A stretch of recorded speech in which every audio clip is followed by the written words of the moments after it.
Hi, welcome to City Scene with Mayor Mike Cahill. I'm your host, Walt Kosmowski. Your Honor, welcome. Hey, Walt, good to see you. We have a lot going on now. We have the federal elections. We've got a lot of implications from the COVID, and we've got Halloween, a lot of projects going on in the city. Maybe we'll start off talking about early voting, which has already started in Beverly. Maybe you can give us some details on that, Mike. Absolutely. Thanks, Walt. So, as we tape this on Monday, early voting started this past Saturday on October 17th, and it'll run right through October 30th, which is a week from Friday. So it'll run every day, including Saturday and Sunday. Anybody who wants to vote early can come down and vote on the first floor of City Hall Monday through Friday during our regular hours that we're open, and that's all on the city website. On the weekend, the voting is, let me just check my notes, the voting is from 9 a.m. to 2 p.m. both Saturday and Sunday. So that'll be this coming weekend. And as I said, it's all this week through the weekend and all next week through Friday the 30th. And we know, the lines have been moving. They've been good size, but moving all day. People are getting through pretty quickly and efficiently. What we've done on the first floor of City Hall, and I say we, the city clerk's office is in charge of the elections, but working together, they set up a system whereby you come in the front door and go out the back door. It's only one-way flow. There are only a handful of voting stations set up along the course of the first floor, so only a few people at a time are in the building. And people come in, you must wear a face covering. You come in the front door, get checked in like you would at a regular polling place, and you get your ballot, you go, fill it out, and you submit it before you leave by the back door. So yeah, we're excited about how it's going, and we know a lot of people are anxious to take advantage of it. And I'd encourage people to come down at any time that we're open in order to do that, or during the course of the day this weekend. Yeah. Now, what kind of a turnout have we been getting, Mike? Are there lines forming? Are people having to wait in line? Well, I just came in I was doing a meeting at one of the picnic tables, and the flow was steady. The line looked like it was kind of anywhere from 3 or 4 people to 8 to 10 people at any given time. Wasn't, particularly long, which is good, but it was steady. I think what people are probably finding is if they come in and, at the beginning of the day, there might be a line queued up when the doors open. And that's fine. People, vote and get on with their day. But it has just been pretty consistent throughout. And of course, we're doing a good job of distancing people. It's from the front door out to the sidewalk, along the sidewalk on Cabot, and then down Thorndike if need be. But as I said, the line hasn't gotten that long. So yeah, I think it's going very well. And as I said, the poll workers are doing a great job of moving people through, with good efficiency. I will say, well, now let's talk about, let me just finish off that by saying, because of COVID and the fact that we need to keep people distanced from each other and in their own space, we're not able to have the public come into City Hall for anything other than voting during this time, this week and next week. We did have City Hall open for the last several weeks prior to that. So what we're doing instead of that is we've set up the help desk outside at one of the picnic tables. Anybody who has a question for other than voting purposes can come to the help desk. We do have people working in the various offices at City Hall. We can have somebody get on the phone with or come out and meet with somebody with a question for another department. Now, we'll do that every day this week and next week unless the weather gets really bad. If the weather's particularly bad, we won't try to do that. But we're going to do it as much as we can over this week and next week. Now, if people don't want to take advantage of early voting and want to wait till election day, they would proceed just like they normally do, go to the regular polling places. What kind of safety precautions because of the COVID is the city taking for that? Mm-hmm. Yeah, my understanding is, and anybody who went and voted in person on primary day could see this. There's still everything's spaced out further. Fewer people in the polling place at a time. There are hand sanitizers. Everybody wears a face covering, both the poll workers and people coming in and out. As few contact points as possible. So I think, I think that there's a basic formula for doing it as safely as it can be done. And anybody who's comfortable voting in person on election day, that's great. I'm sure the polls will be busy on November 3rd. And I think that both the early voting now going on at City Hall and the mail-in voting options have got, are ensuring that a lot of people are taking advantage of those options. And so hopefully there won't be any one of the methods that gets overused of the three, of the early voting, mail-in voting, and in-person voting on election day. Should we touch on the mail-in for a minute? So let's talk. Yeah, I was just going to ask that question. So tell us a little bit about the mail-in voting, which is the third option that people have. Right. So mail-in if they voting, requested a ballot, they got their ballot by now. So most people would have already requested and received their mail-in ballots. Some people are still doing so. And then when people receive them at home, there are a couple of options for turning them in. You can either put them right back in the mail and send them through the regular US mail, and they'll come to City Hall. Or we've set up 3 drop boxes around the city. There are 3 secure ballot drop boxes, one on the outside of City Hall, just off of the back parking lot next to the building, easy to see. And then there are drop boxes at both the Central Fire Station and the Beverly Farms Fire Station, just outside the doors that anybody would use going in and out of those buildings, not the bay doors for the trucks, but the regular entryways. We did not place a ballot box outside of the North Beverly Fire Station because we just couldn't figure out where you could safely park and get out of your car to drop it off. So there's not one there, but at Beverly Farms and Central, as well as City Hall. The Beverly Farms and Central boxes, we'll be picking them up on a regular basis daily, but the last pickup will be at 3 p.m. on the day before Election Day. And all this information is also on the website. So if you're going to drop at one of those boxes before 3 p.m. on Monday, November 2nd, the box outside of City Hall, the last pickup will be at 8 p.m. on Election Day, so people can actually drop on Election Day at the City Hall box. You're not supposed to bring those mail-in ballots to drop them at the polling place on Election Day. So your options are, as I said, put them in the mail or bring them to one of the 3 drop boxes. Okay. Now, we are very close to Halloween. And of course, there's been a lot of discussion on the COVID safety protocols for Halloween. So tell us a little bit about the details, what the city is doing and how we are being in line with what the governor is saying about trick-or-treating and meetings and parties. Mm-hmm. Sure.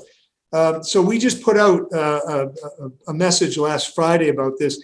Spent some time working with other communities, working with the governor's office, trying to make sure, that what we do makes sense. So there's no downtown trick or treat this year.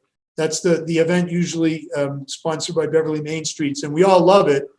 But that downtown trick or treat right out in front of City Hall and along Cabot Street, where we close the street, there's just not a way to do that with safe distancing. It's one of those events where we just invite everybody to show up. So that's not happening. But neighborhood trick-or-treating on Halloween, on Saturday, October 31st, will happen. And it'll be between 5 and 8 p.m. We've put some guidance out, and guidance is on our website. It'll be hitting our website the next day or so to just kind of show best practices. That most of the transmission of the virus comes through respiratory. Some of it comes through contact surfaces. So, in looking at both of those things, to trick or treat outdoors, to wear face coverings or face masks, both the kids and their parents, whoever's walking around with them, to stay in small groups that are, essentially family households, and to stay away from other groups. There's really a lot of common sense at play here. And the parents really are the ones who are responsible for making sure that it's done safely for each group, them and their kids and their kind of smaller group, whether it be their immediate family or, families take different shapes and sizes, but trying to make sure that we stay in small groups, that the kids are outdoors with masks. And for the most part, we think it can be done very safe. Well, we're sure it can be done safely. As far as the candy itself, we don't want people, putting candy out in bowls so that the kids reach into bowls that, communally that other kids reach into. It'll be more suggestions that they spread candy out on tables and say, okay, take one piece or take a couple pieces. Some people are already choosing. I know my niece made for me a candy chute out of some PVC piping. So I know some people are looking to, have some fun with those type of ways of, delivering the candy to the kids' bags.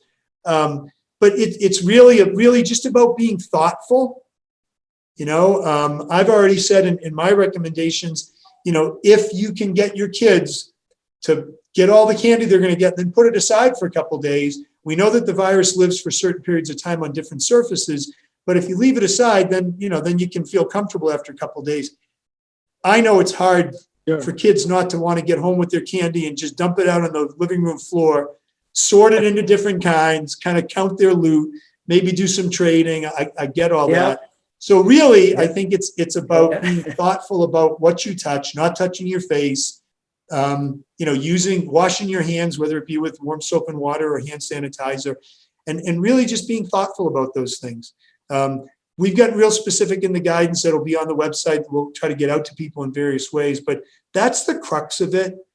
We know that it's safer to do things outdoors. We don't want people having indoor Halloween parties, either for kids or adults. Indoor is where we have to be far more worried about spread. We don't want large gatherings, again, for the same reason of bringing too many people together, be it indoors or outdoors.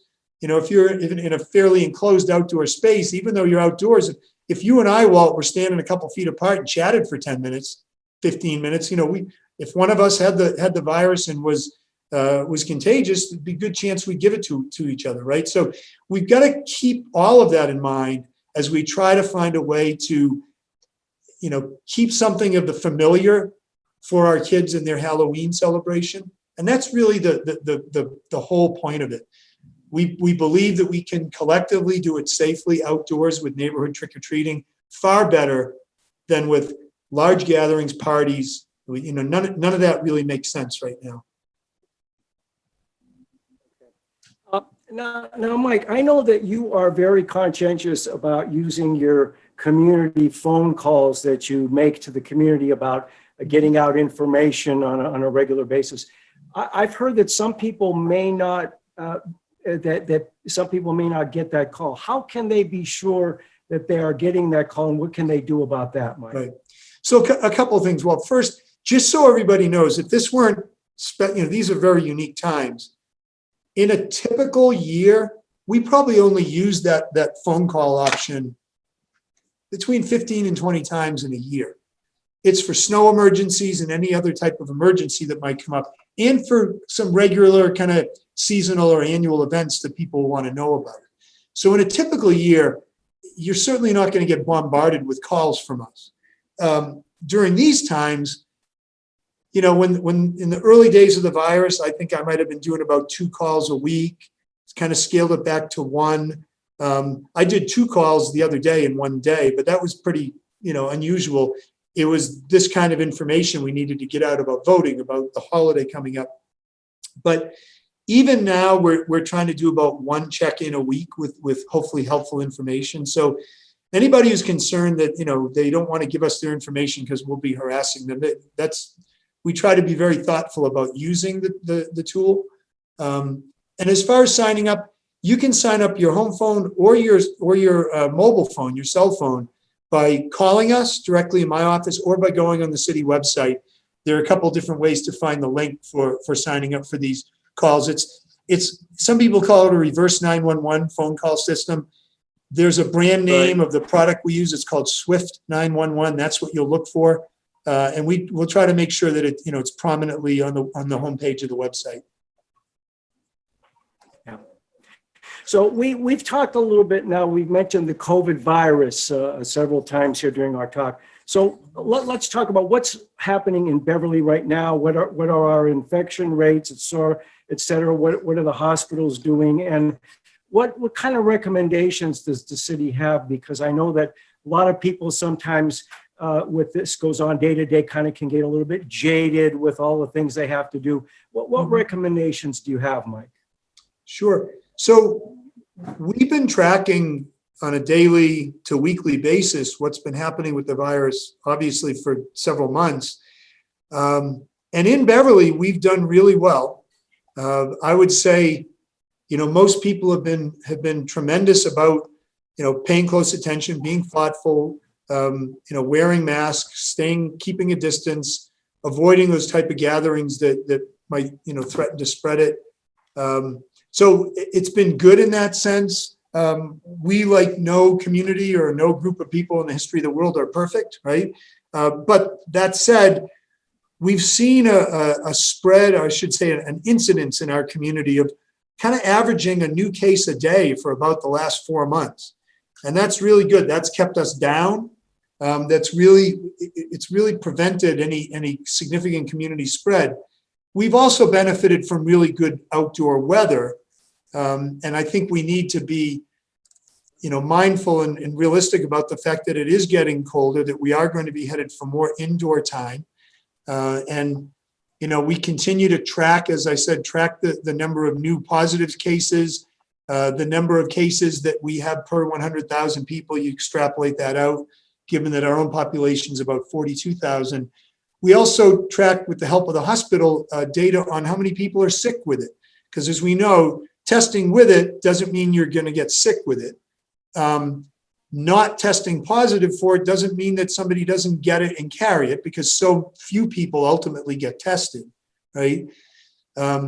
So the hospital has been showing, again, for the last several months, that anywhere from 0 to 5 or 6 people at any given time are in Beverly Hospital with a positive diagnosis of COVID.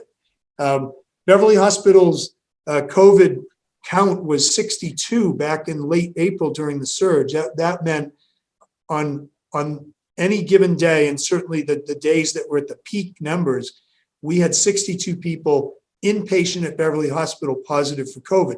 Some in ICU, some not, but all sick enough to be hospitalized, right? So we have very low, as I said, the other day there was only 1 person in, but it kind of ebbs and flows between 1 or 2 up to 5 or 6 or 7.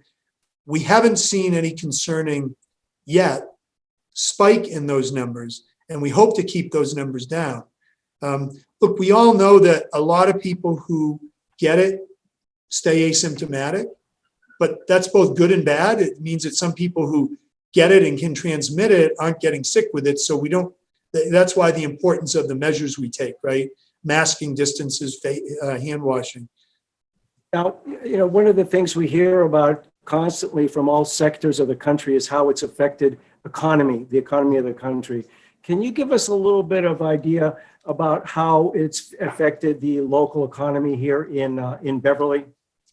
Yes, I mean, look, we all know that there's a percentage of commerce that has done just fine because they've been in industries that really there's been a lot of demand to manufacture and deliver. Other parts of our economy have been deemed essential from day one, and so there are workforces who've been right in the front lines. That's brought other concerns because they've been more at risk. But also, there are a good number of people who've been working, never had to slow down their work. Good number of businesses that have been able to either with their already kind of existing product lines been busy. Others have pivoted to manufacturing things they weren't manufacturing that have been needed. So that's good in terms of people's paychecks and revenues for the businesses. But then there are a lot of businesses that either had to shut down entirely, and some of them have not been able to really reopen. And then those in between that either had to shut down for a period and then reopen, but now that they can't really do the same percentage of business that they're used to. And so we have a lot of concerns for a lot of our local businesses in those couple of categories. And I say it out loud, and I'm glad you asked about it, because we really want to remind people of the importance of supporting in every way we can our local businesses. We've worked real hard with our coffee shops and our restaurants to first make sure that they were able to do takeout business. And now, as we're able to open back up, make as much of their business be outdoor dining as possible, as the safest way to gather. But we've been working with them all along to just try to keep the wheels turning for our businesses. Some of them, it's about trying to do a percentage of what they're used to and keep the money changing hands and keep their employees, on the job.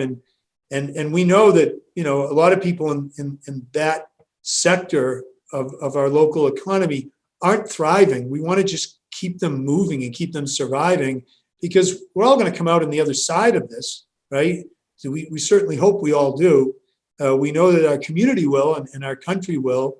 We want our businesses to be in the position to still be standing when we get to the other side of this. And there's a reliable vaccine, and there are improved as we go treatments.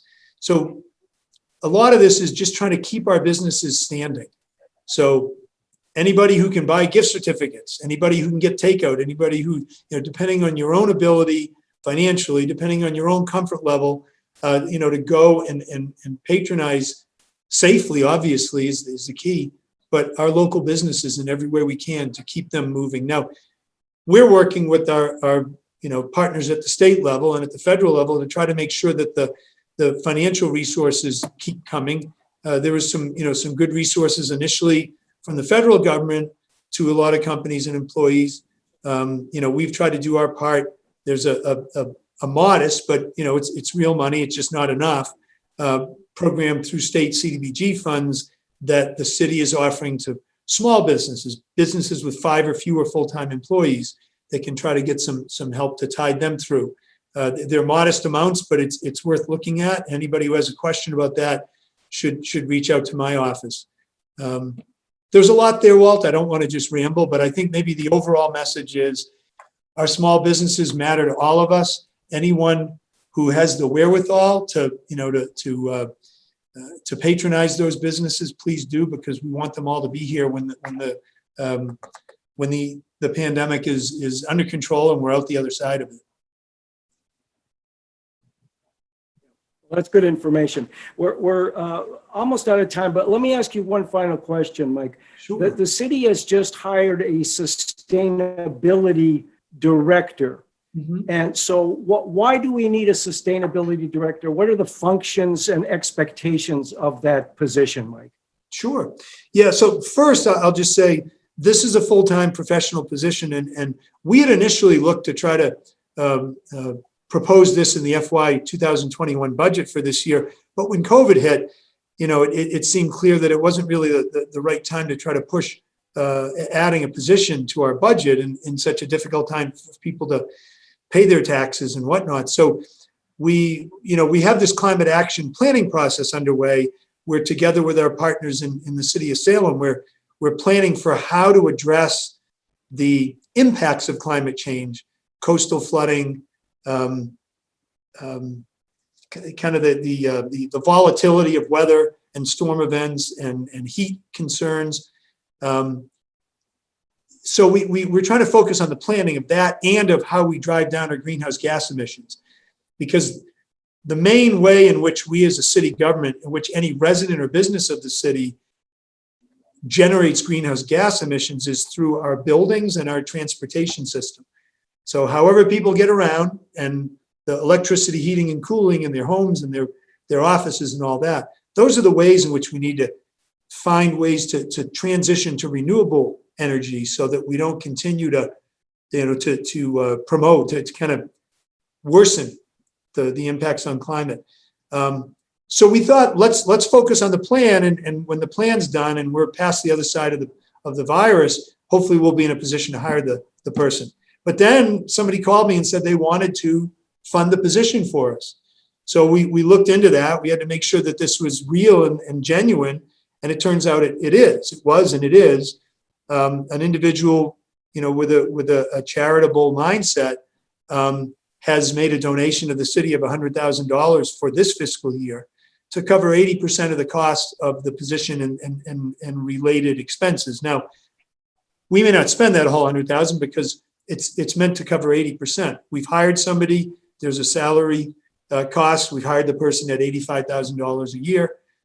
The person is either going to take an individual or a family health care plan, depending on their situation. And then there's the cost of dues to a national sustainability director network that we already belong to, but now it's appropriate to take from this fund. And then the professional development and conference kind of work that in normal times, people would go and in person do the type of networking and sharing of important information. Some of that this year is happening in a more remote way. But point being, 80% of the overall costs of that work are being covered in this year, in year one, by the donor. And then in year two, they'll cover 60% of the overall cost. And in year three, they'll cover 40%. It's a really thoughtful way to minimize any impact on the city, to support the work. And then the city will, over a period of time, will own the position. But the work's incredibly important because we're working on so many different fronts to try to transition our vehicle fleet, to try to create, host, benefit from clean and renewable energy options on city property, to try to work with the broader community on opportunities for homeowners and business owners. And there are a number of sustainability initiatives like the new police station that we're trying to make as close to 100% clean and renewable as we can. We're already building a geothermal system for the heating and cooling of the building, and we're going to host solar panels on the rooftop and as a canopy over the parking lot. That's an example of work that the sustainability director will now be the project manager on that procurement and installation of the solar. We've undertaken a community choice aggregation effort, that'll be going public with a lot of public engagement in the coming months, which is a way for communities to try to, by way of aggregating an energy purchase, an electricity purchase, providing lower cost to all of our residents, all of our ratepayers, residents and business owners, and at the same time, try to leverage that buying power to make sure that more of that electricity is clean and renewable electricity and isn't generated by fossil fuels.